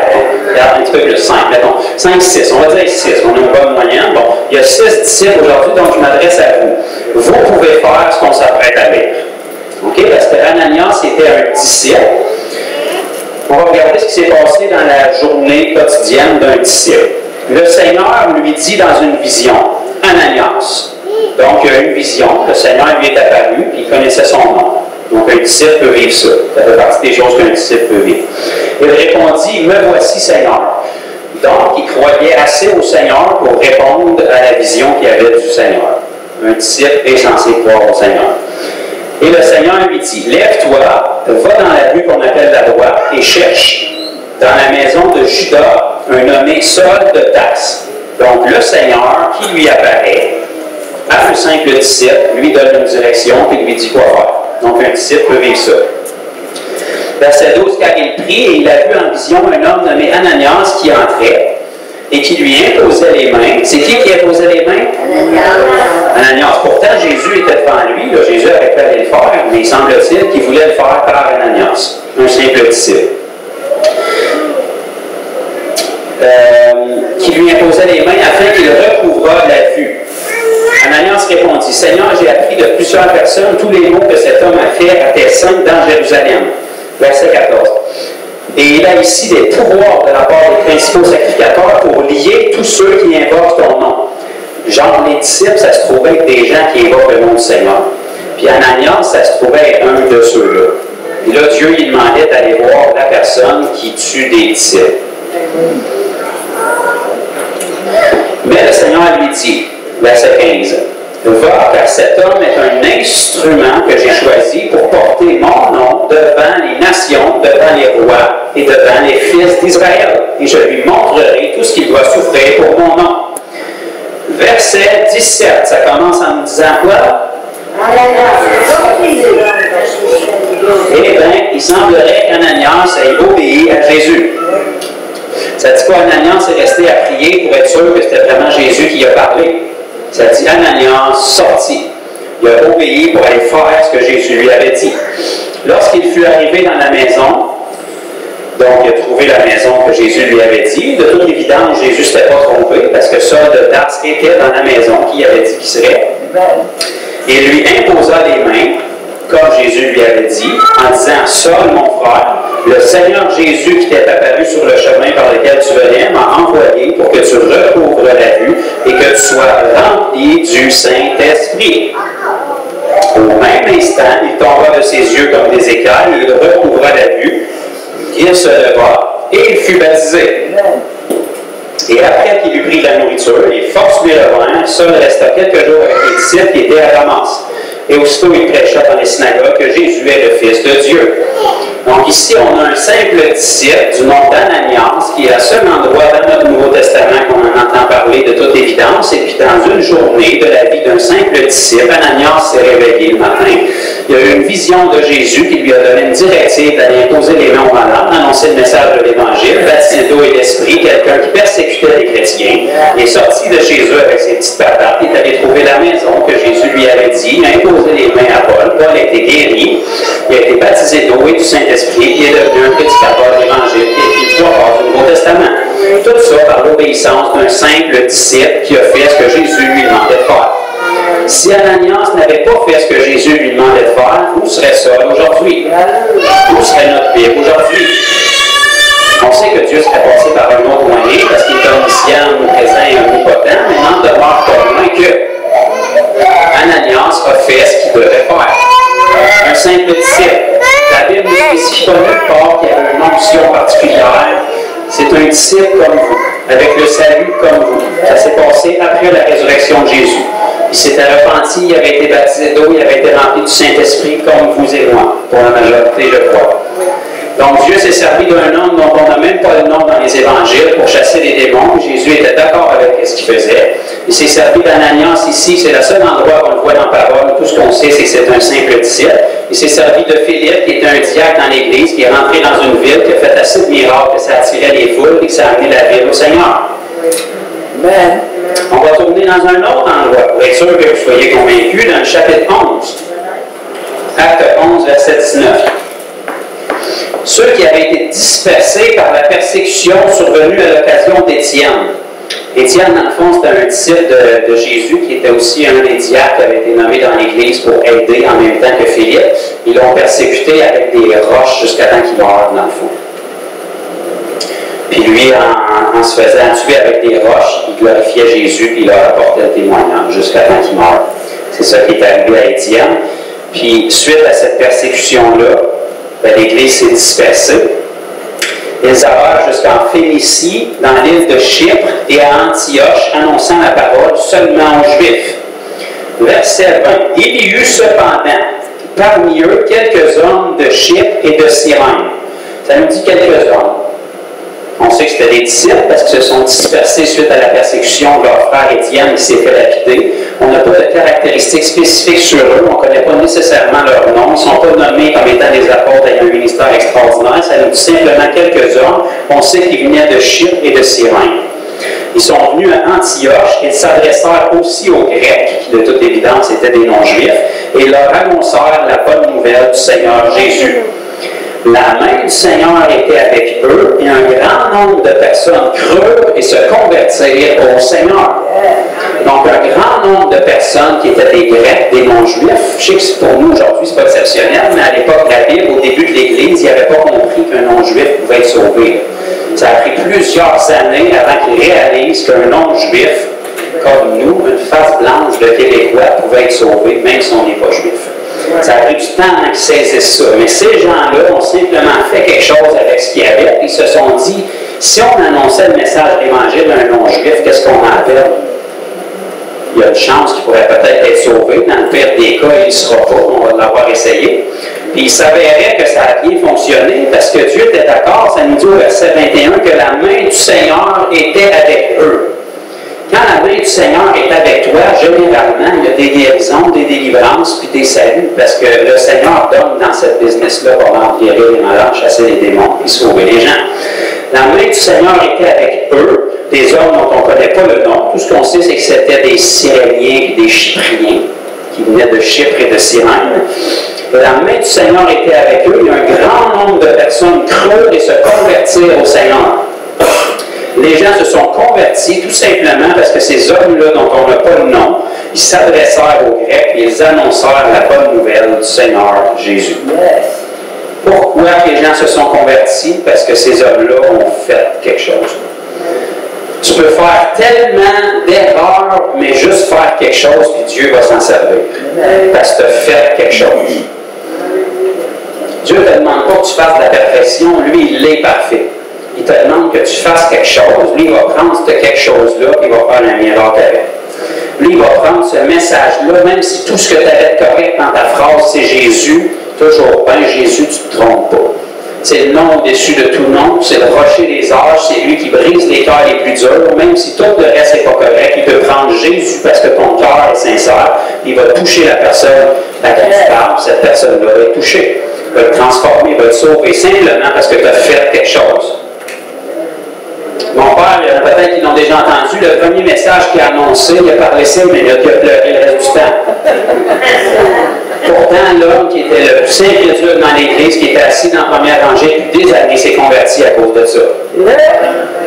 Pourquoi? Parce que Dieu a pris un cœur sincère, tout le monde est capable de pleurer. Capable de pleurer, généralement, on pleure quand quelqu'un n'accepte pas Jésus et qu'il nous dit des mauvaises choses, on se sent persécuté, mais on veut pleurer. En pleurant, Dieu peut se servir de ces pleurs-là pour toucher le cœur de quelqu'un. Pourquoi vous avez fait de quoi? Mon père aurait pu rester assis dans le bureau et dire c'est trop dur, je ne vais pas prêcher parce que je vais pleurer et je ne sais pas quoi dire. C'est vrai que c'est ce qui est arrivé, mais il est allé, il est monté, il a fait son travail du mieux qu'il pouvait le faire. Et à travers ses pleurs, en toute simplicité, Dieu a touché le cœur d'un homme. Qu'est-ce que Dieu a pu faire dans la tête d'un homme qui était incrédule, qui ne comprenait pas le salut, pour qu'en regardant un gars pleurer sur un stage, c'est déjà malaisant de voir un homme pleurer, en regarder quelqu'un pleurer, ils se disent « Wow, moi je vais te sauver ». On ne sait pas, on n'est pas dans le tête. Dieu le sait, puis Dieu peut faire n'importe quoi, avec n'importe qui, n'importe où, n'importe quand, si tu fais quelque chose. Faire quoi? Faire ce que la parole dit. guérir les malades, chasser les démons et annoncer le message. Sans négliger les bonnes œuvres. C'est bien d'aider les gens dans le naturel, c'est bien d'offrir votre aide, c'est bien de prêter votre voiture, c'est bien de donner des vêtements, c'est bien de donner de la nourriture, c'est bien d'aider financièrement. Mais tous les gens du monde font ces choses-là, même s'ils n'ont pas Jésus. Il y a plein de gens du monde qui donnent aux suivants, c'est très bien, mais il faut qu'il y ait du surnaturel d'impliquer dans nos vies, sinon les gens vont nous attribuer ça à nous. Si vous faites juste des bonnes œuvres dans le naturel, ils vont dire vous êtes une bonne personne, vous êtes une bonne âme, vous avez un bon cœur. Mais si vous manifestez la puissance de Dieu, la gloire ne peut pas revenir à vous. Il faut qu'elle revienne à Dieu, parce que les gens savent qu'un humain ne peut pas faire des miracles. Il faut qu'il y ait une force surnaturelle d'impliquer en arrière. Si on commence à faire ça, Dieu peut travailler sur ces choses-là. J'ai prié pour beaucoup de malades dans les dernières années. Beaucoup, je ne sais pas combien. Plusieurs centaines. J'ai vu plusieurs personnes de guérir. Puis je peux vous garantir que j'ai probablement fait beaucoup d'erreurs en cours de route. Mais Dieu s'est quand même servi de ce que je faisais pour pouvoir guérir les gens. Parce que si Dieu attend que vous soyez parfaits, il y a tellement peu de personnes qui font quelque chose que si en plus il faut qu'ils fassent le tri pour prendre juste les parfaits, mais jusqu'au retour du Seigneur, il n'y aura rien qui va se faire parce qu'il y en a un seul qui est parfait dans la Bible, c'est Jésus. Mais ce Jésus-là, ça donne à vivre en chaque enfant de Dieu. Donc, si tu t'appuies sur lui, Dieu va pouvoir passer par le parfait qui est en toi pour faire les choses parfaites dans la vie des gens, même si toi, tu le produis d'une manière imparfaite. Parce que tu fais quelque chose. Dieu est beaucoup plus fier d'un de ses enfants qui semble avoir un échec en faisant quelque chose qu'un de ses enfants qui se sent très fier en faisant rien. Parce que la majorité de l'Église aujourd'hui sont comme ça. Et on a des lettres précises dans l'Apocalypse qui nous décrivent ça. Tu penses que tu es riche, tu penses que tu es bien, tu penses que tu as tout.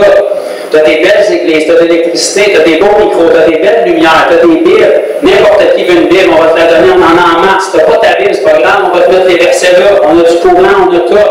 Tu n'aimes pas la température, on va ajuster la température. Tu n'aimes pas les chaînes, on va te rajouter un dossier chaque fois. Tu penses que tu es riche, tu penses que tu as tout, mais tu es aveugle et nu. Si tu perds une de ces choses-là, tu n'es pas capable d'entrer et de te connecter avec Dieu. Tu arrives à l'église le dimanche, la climatisée n'est pas au bon niveau, quelqu'un a pris ta place, ta réunion est scrapée, puis Dieu est plus là. Tu penses que tu as été persécuté. C'est pas ça l'Évangile, là.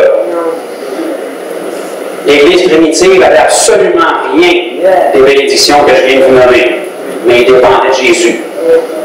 Ils se rassemblaient dans la chambre haute, puis ils attendaient ce que le Père avait promis, ça a pris 10 jours, puis c'est arrivé. Il en restait 120 après 10 jours parce que les autres s'étaient trouvé quelque chose de mieux à faire, mais toujours bien les 120 qui étaient là, ils ont su la promesse. Peu importe la température qu'ils faisaient, peu importe les gens qui étaient là, peu importe comment ça sentait bon, que ça puait, ils étaient là, puis ils attendaient le Seigneur, puis ils attendaient qu'il se manifeste parce qu'ils croyaient. Ils ont parti avec ce qu'ils ont su, ils ont été faire quelque chose. Quand Pierre a annoncé le premier message, là, ben, il ne l'avait jamais fait avant. Tout ce que Pierre était bon pour faire avant, c'était de rêver le Seigneur. De ce même Pierre-là, il s'est dit, je vais aller annoncer le message comme je sais l'annoncer, avec cet esprit-là que j'ai reçu, que je ne sais pas trop à quoi il sert, mais Jésus m'a dit que ça me prenait, je l'ai reçu, j'ai vu du feu, c'est tombé sur moi, j'ai parlé en langue, je vais aller annoncer le message. L'expérience que j'ai vécue, ça serait bon que les 3000 hommes qui sont dehors le vivent, fait que je vais aller leur dire qu'ils peuvent le vivre. Puis Dieu a fait quelque chose avec ce que Pierre a fait. Puis ceux qui ont suivi, on sait que juste un chapitre après, 2 chapitres après, il y a encore une foule qui s'est convertie parce qu'ils ont fait quelque chose avec ce qu'il y avait. Ils ont rencontré la personne qui était là à la porte du temple, ils ont dit l'argent et de l'or, on n'a pas, mais ce qu'on a, on a la guérison parce qu'on a vu Jésus guérir et il vit en nous. Fait que lève-toi, il marche. Juste ça, simplement, mais ça a produit comme un genre de réveil. 5000 conversions. Pas super. 5 000 plus 3 000, ça fait 8 000 dans une semaine. Tu pars à l'église correcte. Tu sais, as un groupe de base pour déconner. Mais tu ne sais pas plus quoi faire parce que les autres, ils ne savaient même pas c'était quoi une église. Quand Jésus nous en a parlé dans les évangiles, ils étaient tous trop mal à l'aise pour qu'ils demander, mais quand il était tout seul, Jésus n'était pas là, il se disait tout, c'est quoi ça une église? De quoi il parlait Jésus quand il a dit qu'il bâtirait son église? S'il avait dit une synagogue ou un temple, il aurait saisi, mais une église, il ne savait pas c'était quoi, eux autres. Pourtant, c'est eux autres qui l'ont construit sans savoir c'était quoi. Pourquoi? Parce qu'ils ont simplement fait ce qu'ils savaient faire du mieux qu'ils savaient en faisant confiance à Dieu. Jésus t'a dit que tu bâtirais ton église. Donc, tu dois savoir mieux que moi c'est quoi une église. Fait que moi, je ne sais pas trop c'est quoi, mais ce que je sais, c'est toujours bien ce que tu m'as donné. Tu m'as dit d'annoncer le message de l'Évangile, de guérir les malades, de chasser les démons. On va commencer par ça. Tout d'un coup, tu prendrais ça que je fais, que je sais faire, que tu me dis que je peux faire, et que tu construirais quelque chose avec ça. Puis ça donne que ça a assez bien fonctionné que 2000 ans plus tard, on est là. Parce qu'une poignée d'hommes qui n'étaient pas vraiment qualifiés ont fait tout ce qu'ils savaient faire, puis Dieu s'est occupé du reste. Ça nous dit qu'en faisant ce qu'ils savaient faire, Jésus ajoutait à l'Église, chaque jour, ceux qui étaient sauvés. Jésus a dit qu'il allait construire son Église. Il ne sait pas de la construire à sa place. Là. Toi, fais ta job. Toi, tu es un messager, tu es un ambassadeur, tu as des mains, tu as des pieds, tu as une bouche, tu as de la puissance. Je sais que tu ne crois pas que tu as de la puissance, mais Jésus t'a dit que tu en as. Je sais que tu ne sens pas que tu as de la puissance, mais Jésus t'a dit que tu en as.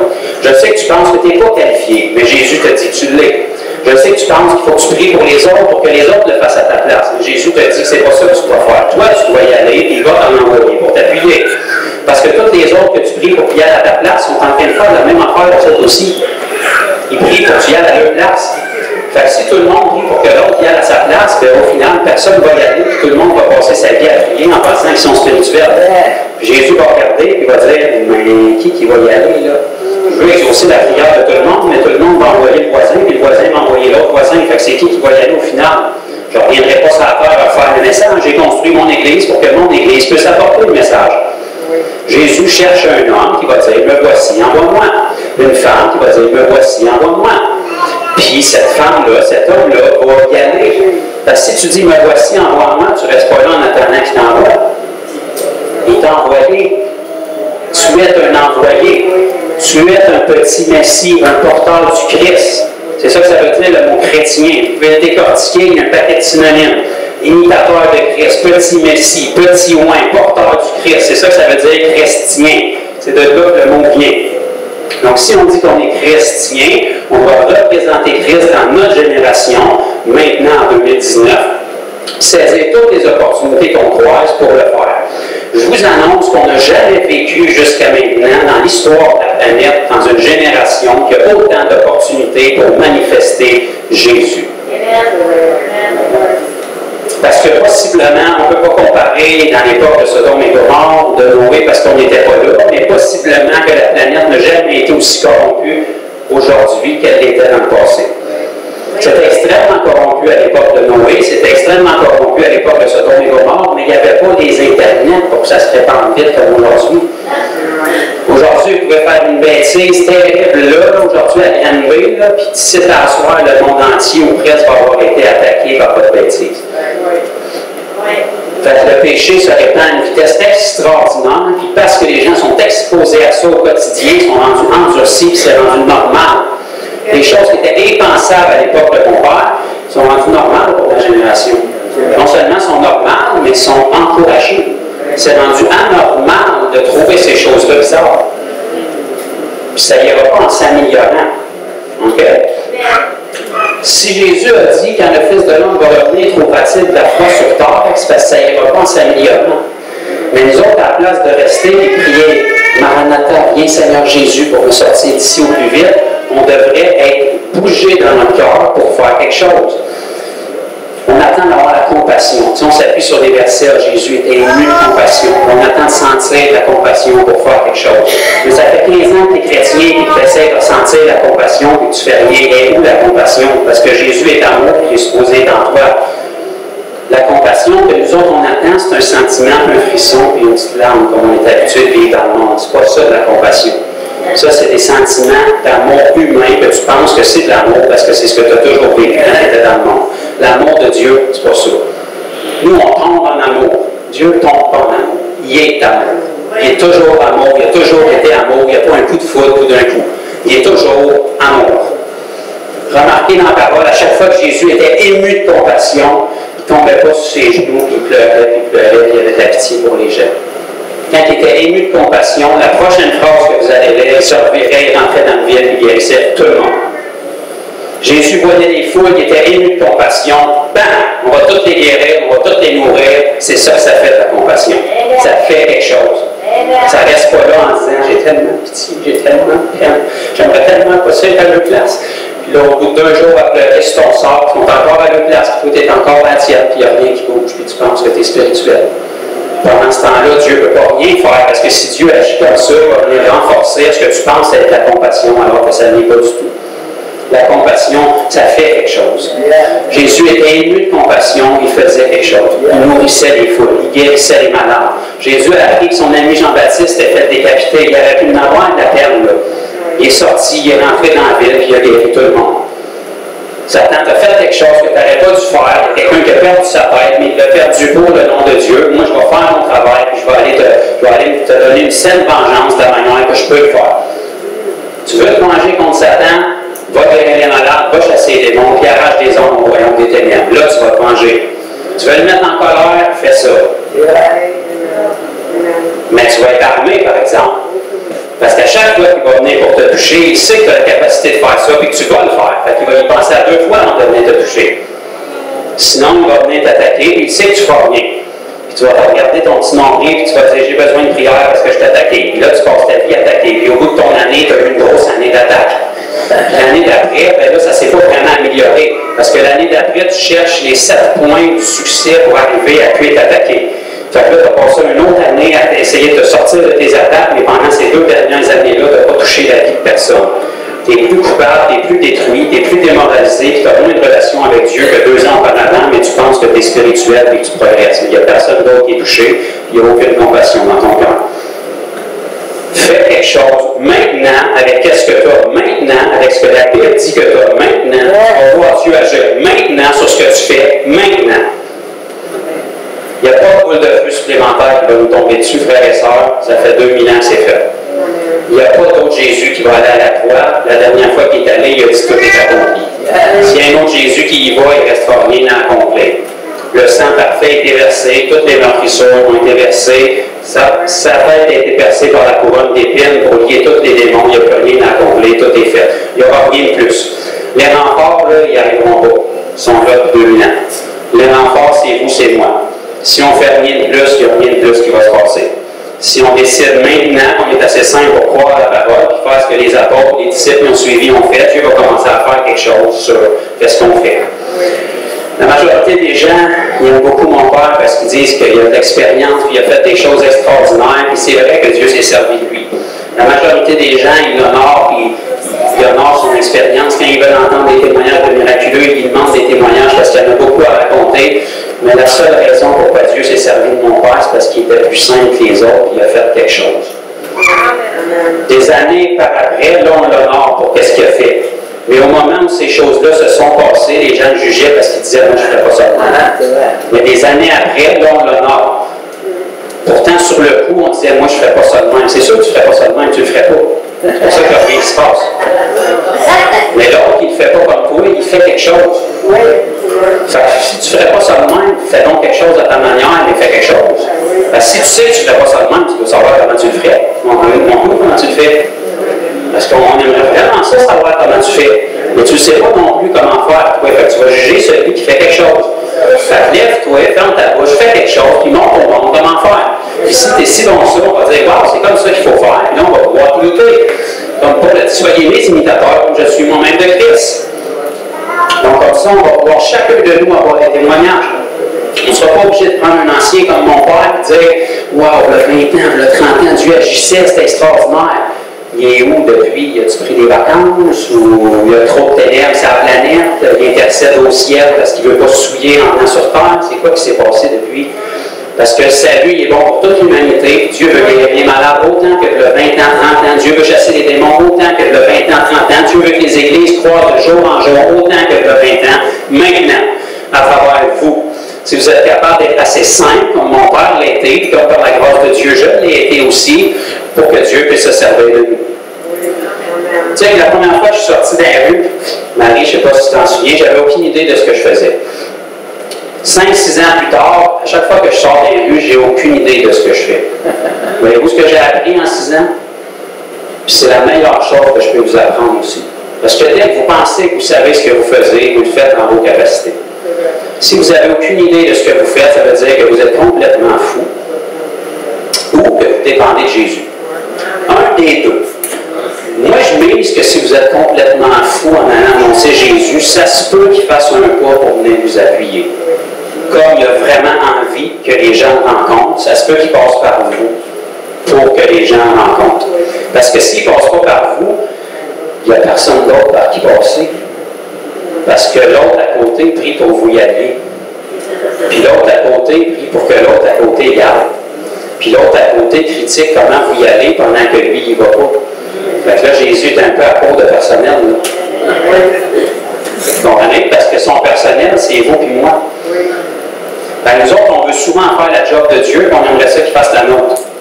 Laissez-les faire sa job, puis faisons la nôtre. On est ses mains, ses pieds, sa bouche. Qu'est-ce qu'on fait? On marche vers les perdus, on met nos mains ses perdus, puis on donne le message aux perdus. Je sais que vous pensez que vous n'êtes pas capable, que vous n'êtes pas assez formé, que ce n'est pas votre ministère, que vous avez besoin d'audace, que vous avez besoin de courage, que votre bouche est liée. Mais non. C'est pas ce que vous pensez qui a d'importance. C'est ce que Dieu dit. Tous ceux que Dieu a envoyés avaient les mêmes excuses que vous. Puis il s'est servi d'eux autres. Mais moi, je suis timide. Non. Non, mais je te dis que je suis timide. Non, je te dis que tu ne l'es pas. Tu penses que tu es timide, mais Dieu te dit que la timidité ne vient pas de Dieu. Donc, passe par-dessus la timidité, puis tu vas voir que finalement, tu ne l'étais pas. C'était juste une sensation de timidité que tu avais, que Satan voulait mettre sur toi, parce que la timidité ne vient pas de Dieu. Ce n'est pas un esprit de peur, de timidité que je vous ai donné. Donc, forcément, ça ne vient pas de Dieu. Tu n'as pas besoin de délivrance en passant. Tu as besoin de croire la parole. La parole te dit que tu n'es pas timide. Donc, même si tu te sens timide, tu écoutes toi ou la parole. La parole. Prie pour que tu aies de l'audace, mon frère. Non, je ne prierai pas pour toi. Pour que tu aies de l'audace, tu n'as l'audace. Mets tes mains sur le malade, regarde-les guérir, et lorsque tu vas voir la réaction dans sa face, je peux te garantir que tu vas avoir l'audace pour lui annoncer le message. Tu vas découvrir un gros truc d'audace tout d'un coup. Tu vas dire, mais elle était où? Je ne la sentais pas. Où c'est Dieu t'a demandé de la sentir? Dieu t'a dit que tu l'avais. Je n'ai pas trouvé dans ma Bible nulle part où est-ce que ça dit, quand tu le ressens, prie pour les malades. Quand tu le ressens, presse l'Évangile. Quand je te le dis, prie pour cette personne-là. Ça fait 2000 ans qu'il te le dit. Il n'y a pas besoin de le dire. On veut tellement être dirigé, on veut tellement être spirituel, puis on ne réalise pas. Par exemple, dans Acte 16, quand Paul essayait de rentrer en Asie, ça nous dit que l'Esprit du Seigneur n'a permis pas. Ils se sont tournés, ils ont essayé de rentrer par une autre place, puis ça nous dit que le Saint-Esprit n'a permis pas. Donc nous autres, on dit qu'il faut être dirigé, il faut être dirigé. Vous avez remarqué comment Paul était dirigé? Il s'en allait, puis il faisait ce que Dieu lui avait déjà dit. Puis en cours de route, ça ne marchait pas. Il ne tombait pas en prière pendant une semaine pour savoir où aller. Non, il se revirait, il y avait un autre plan. Dieu lui a dit, allez par toute la terre, faites de toutes les nations. Et ici, trouve une terre, trouve des nations, puis vas-y. Pendant que tu y vas, et que tu fais ta job, si ça ne marche pas, tourne-toi d'une couple de degrés, continue.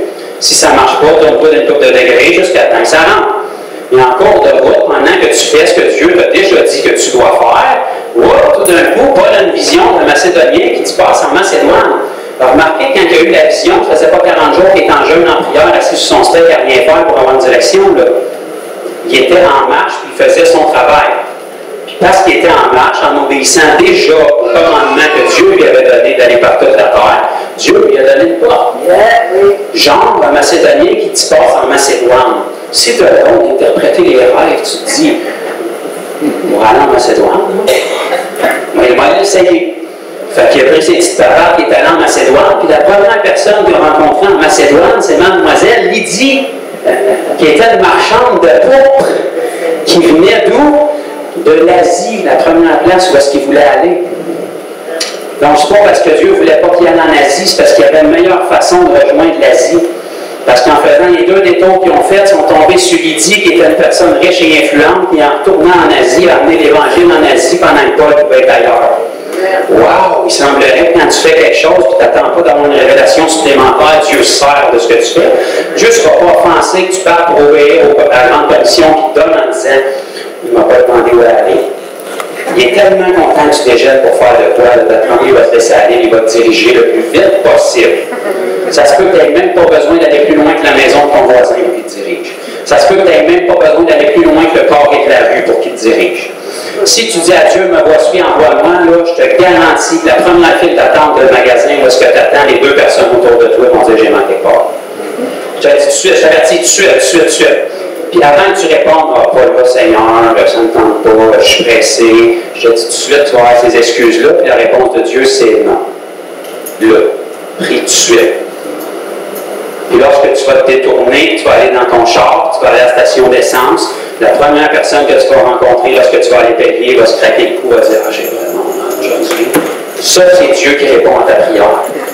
Il ne répond pas comme toi tu voudrais, parce que tu voudrais qu'il réponde que quelqu'un d'autre fasse la job, mais il répond à ta prière parce que tu es là, il veut que tu fasses quelque chose. C'est comme ça qu'il te parle. Tu sais, quand tout le monde se réunit autour de toi, qui ont rentré fort, là, c'est comme Dieu qui... Tu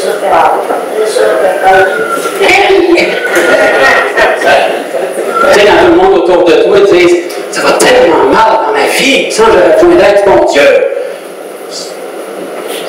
C'est ça. Dieu veut. Toi! C'est toi, c'est des signes de Dieu, dans le fond. Je sais que toi, c'est pas satisfaisant comme signe. Tu aimerais ça tomber en transe, t'effondrer au sol, avoir une vision du ciel avec l'enfer en tour, voir les hommes qui tombent, entendre des gens crier de pleurs, de douleur, puis là, revenir sur terre et dire « Maintenant, je suis loin. » Mais tu ne le seras pas plus, dans le fond. Tu vas juste réaliser plus que ce qui se passe dans le monde spirituel, mais tu es autant appelé que maintenant. Moi, ce que j'ai fait, dans le fond, pour que Dieu se serve de moi, c'est que j'ai fait ce que la Bible dit. Pas une boule de feu de plus qui m'a tombé dessus, j'ai fait ce que la Bible dit. Les gens disent « Ah, mais lui, il est loin, une onction. » Ouais, de Jésus. Tu n'es pas sauvé, toi? Ah, tu es sauvé? Ah, parfait, on est dans la même équipe. Tu as la même onction, pareil. Tu as des mains? Parfait, on va. Tu as une bouche? Excellent. Tu sais qui ton sauveur? Jésus. Tu as tout ce qu'il faut. Tu as des mains, tu as une bouche. Tu sais c'est qui Jésus? On le va. Let's go. Tout le monde est de notre bord. Le ciel entier est de ton bord quand tu fais quoi? Dieu est de ton bord et tu fais ce qu'il te demande de faire. Ça fait 2000 ans qu'il attend que tu fasses ça. D'après moi, mais que tu fasses ça, il va être content de t'appuyer. Il va dire ça, je peux faire quelque chose avec. Même si c'est imparfait. Tu sais, la première fois que j'ai sorti pour évangéliser, je ne sais pas si tu t'en souviens, Marie, la première madame que j'ai priée pour, qui avait un gros problème d'épaule, quand j'ai demandé de vérifier après la prière, elle m'a dit « Qu'est-ce que tu as fait? C'est pire. » Ça, c'est genre un imprévu de parcours. J'ai cherché dans mon mode d'emploi quoi faire quand ça arrive, puis ben, je n'avais pas de mode d'emploi. J'ai dit « C'est correct, ça fait ça des fois, mais je vais prier pour toi, puis ça va partir. » J'ai prié pour elle, puis elle a été complètement guérie. Fait yeah. On s'en fout comment c'est arrivé. Ce qui compte, c'est qu'elle a été guérie, puis que Jésus a été glorifié, puis que moi, j'ai pris de l'expérience. Quand tu pries, puis c'est pire, tu as pris une autre fois, puis c'est guéri. C'est tout. Genre d'affaires, tu ne peux pas apprendre ces bancs d'école. Il faut que tu ailles sur le terrain pour le faire. Tu sais, quand tu passes ton cours de conduite, c'est pas écrit dans l'annexe B à la page 36 que le gars en avant de toi, il est frustré de sa journée, il va couper, puis breaker d'en face, puis la charrette, puis tourner à gauche. C'est pas tout le temps écrit de même dans le manuel. Il faut que tu ailles sa route pour le vivre, ça. Puis c'est quand tu le vis que tu apprends comment réagir à ça. Mais si on veut que Dieu nous fasse grandir et qu'il serve de nous, ben, il faut qu'on y aille. Je sais que tout le monde se dit « je ne suis pas appelé à ça ». Mais si tout le monde n'est pas appelé à ça, dans le fond, personne n'est. Forcément, ceux qui pensent qu'ils sont pas appelés à ça le sont juste, mais ils ne veulent pas faire ce qu'ils sont appelés à faire parce qu'ils ne ressentent pas ce qu'ils sont appelés à faire. Mais comme Dieu ne nous appelle pas à ressentir, il nous appelle à obéir. Tu sais, quand vous étiez pécheurs, vous ne ressentiez pas, vous pouviez être sauvés. Pourtant, de toute évidence, vous l'êtes maintenant. Parce que quand Dieu intervient, vous vous rendez compte que vous aviez tort, parce qu'il a toujours raison. Donc, même si tu ne te sens pas appelé, tu sens que tu es trop timide, que tu n'as pas ce qu'il faut, que tu n'as pas la parole facile, que tu n'as pas les mots, que tu ne connais pas assez la Bible, Dieu te dit, tu as ce qu'il faut. Toutes les excuses que tu viens d'énumérer, il va les enlever pendant que tu le fais. Mais si tu ne le fais pas, tu vas te retrouver dans 10 ans avec les mêmes excuses, puis tu vas encore penser que tu es là pendant que Dieu te dit que tu es là pas. Dieu te dit que tu es son choix numéro 1. Il t'a choisi. Quand on pense qu'on a choisi Dieu, des fois, on a juste répondu à l'appel. Votre nom est écrit dans le livre de vie depuis avant la création du monde. Longtemps avant même que vos parents pensent que peut-être ils pourraient penser à vous avoir, Dieu vous avait vu, il avait dit ça, c'est mon témoin. Puis toi, tu es là, et tu te dis, ça se peut pas, Dieu, j'ai pas ce qu'il faut. Ça fait peut-être 6 000 ans, 8 000 ans qu'il t'a construit, qui t'a dit que tu as ce qu'il faut. Il en sait un petit peu plus. Il y a une longueur d'avance. Okay? Il s'appuie sur ce que lui sait et non sur ce que toi tu penses savoir, même si on pense qu'on en sait toujours plus que lui. Non. Au final, c'est lui qui a raison. Puis si on fait ce qu'il nous dit de faire, il va faire ce qu'il dit qu'il va faire. Donc, qu'est-ce qu'on va faire? On va faire ce qu'il nous dit de faire. Amen? Je sais que ça va être inconfortable. chose d'inconfortable. Le plus confortable, c'est de rester assis à rien faire. Okay? Et ça, on a déjà essayé ce parti-là, ça fait des années qu'on le fait. On va essayer d'autres choses. On va essayer de faire ce qu'il nous dit de faire. Oui, ça va être inconfortable, mais à quel point on est béni quand on voit Dieu agir, on oublie vite comment c'est inconfortable. Ça nous pousse à retourner dans notre inconfort, parce que être confortable, ça finit par être plat. Parce que confortablement, tu t'en vas en enfer. C'est pas ça qu'on veut, hein? Large est la route qui mène à la perdition, mais étroit est le chemin qui mène au salut. Quand tu pars dans le pas d'étroit, c'est pas tellement confortable, ça squeeze un peu. Mais qu'est-ce que tu vois l'autre bord? Ça valait la peine d'être squeezé un petit peu. Puis combien de personnes qui te remercient l'autre bord d'avoir été squeezé un petit peu, ça vaut la peine d'être squeezé un petit peu encore. Puis de passer par-dessus, là, je suis un petit peu timide, j'ai pas ce qu'il faut, je suis le plus petit de la plus petite famille en Israël. J'ai des hontes, j'ai déjà essayé ça. Ça n'a pas marché. OK? Donc, les excuses, ils ont déjà été utilisées avant, ça va fonctionner. Allons-y donc avec ce que Dieu dit. Amen? Merci pour votre patience d'avoir dépassé midi et 10, qui est pratiquement un péché digne de la flagellation maintenant en 2019. Vous êtes des bons chrétiens. Vous allez sûrement avoir une meilleure place au ciel pour avoir donné 10 minutes d'extra à Dieu. Père, je veux te remercier pour ta fidélité, pour ta parole. Ta parole est vraie. Papa, on veut s'appuyer dessus, dur comme fer. On veut vivre par rien d'autre que ta parole. On veut que ta parole dicte nos vies. On veut vivre nos décisions, nos choix au quotidien, Seigneur, nos relations avec les gens, encore avec ta parole. Père, on veut être assez simple pour croire qu'on a vraiment tout ce dont on a besoin en toi. On prie, Seigneur Dieu, de nous aider lorsqu'on va faire des pas audacieux, Père. On va passer par-dessus nos doutes, par-dessus notre crainte, par-dessus notre timidité, par-dessus nos excuses, par-dessus les persécutions, pour pouvoir annoncer le message. Père, je te prie parce qu'on n'attendra pas de plus avoir de crainte, mais le feu et l'amour qu'on a pour toi va être plus grand que les craintes qu'on a. Le désir de voir les gens sauvés, transformés, touchés, guéris et délivrés va être une plus grande récompense que les craintes et le stress que d'ouvrir la bouche pour leur parler peut nous occasionner. On prie de venir nous attirer près de toi, près de ton cœur, Papa, parce qu'à chaque fois qu'on rentre dans ta présence, c'est la première chose que tu transformes en nous. Tu nous pousses constamment à aller vers les perdus. Tu nous pousses constamment à aider les gens, à leur offrir la guérison, à leur offrir la délivrance. C'est ton cœur. Tu es un Dieu qui délivre, tu es un Dieu qui guérit, tu es un Dieu qui sauve, tu es un Dieu qui restaure. Tu es un Dieu d'immédiat, de maintenant, qui veut toucher notre génération, Père, avant qu'il soit trop tard. Et tu nous as choisis, tu nous as placés dans cette génération de la fin parce que tu veux opérer comme jamais tu l'as fait auparavant, Père. Tu veux amener la pluie de la première et de la dernière saison en même temps dans notre génération. C'est nous que tu as choisi pour le faire. Je prie de briser tous les mensonges de l'ennemi qui fait croire à ton Église qu'on est insuffisant, qu'il nous manque des choses. Tu es suffisant. Depuis 2000 ans, tu l'es, Seigneur. Nous t'avons pleinement, nous t'avons aucunement. Si on est des enfants de Dieu, on accepte de croire que nous avons tout pleinement en toi. Et on ose faire ce qui doit être fait pour que tu puisses faire l'impossible. On ose organiser notre vie au quotidien pour que sans l'intervention de ton esprit, on ne puisse pas y arriver. Il faut qu'on dépende de toi. Il faut qu'on prenne des pas de foi dans tout ce qu'on fait. Que notre vie d'enfant de Dieu soit impossible à vivre si ce n'est pas ta grâce dans nos vies. Que les décisions et les pas d'audace qu'on fait soient impossibles à accomplir si ce n'est pas ton intervention dans notre vie. On veut dépendre de toi. On veut sortir de notre routine, de notre confort, Seigneur. On veut arrêter de prier pour les hommes et aller les moissonner. On va arrêter de prier pour que tu en envoies d'autres. Et on veut y aller nous autres-mêmes, Père, premièrement, pour qu'on puisse en inspirer d'autres. Je te prie de venir nous toucher, Seigneur. Touche ton Église. Qu'on ne soit pas trouvés aveugles et nus en pensant qu'on est correct devant toi, Père.